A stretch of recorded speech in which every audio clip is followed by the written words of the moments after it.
Pour créer un jeu de données qui contient des fichiers, ici des images, deux options sont possibles. Nous verrons l'une d'entre elles qui consiste à placer en source un fichier d'archives avec les données et les fichiers médias. Utilisons pour ce tutoriel les données sur les villes ayant ouvert leur portail de données avec ODS. Revenons en arrière pour voir de quoi est composé le fichier que l'on doit placer en source. Il contient les images à afficher. Ici, nos images sont au format PNG.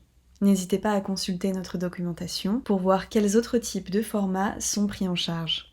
Chaque image représente le logo d'une ville ayant ouvert son portail.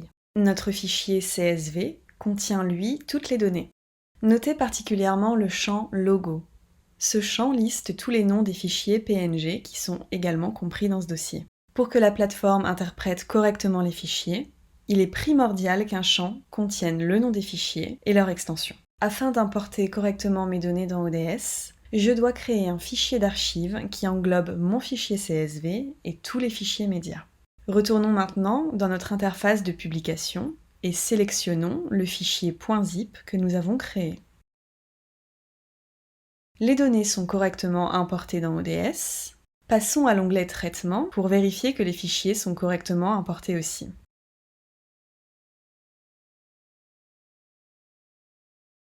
Je vois que le champ Logo a comme type fichier, ce qui m'indique que les fichiers sont correctement interprétés. Je peux aller sur l'interface d'exploration du jeu de données et je vois que la visualisation image est activée et affichera chaque logo. Vos utilisateurs pourront d'ailleurs télécharger chaque logo en cliquant sur chaque image ou à partir de la vue tableau par exemple. Cette première méthode se prête très bien aux données persistantes n'ayant pas vocation à être mises à jour souvent. Pour des données de type dynamique, privilégiez la méthode de dépôt des fichiers sur un serveur FTP. Dans ce cas-là, seule la méthode pour sourcer les données va changer. Sélectionnez depuis un FTP sur l'écran d'accueil des sources, puis notez l'URL de votre serveur FTP, son identifiant et son mot de passe. Enfin, n'oubliez pas d'indiquer le chemin menant vers votre fichier.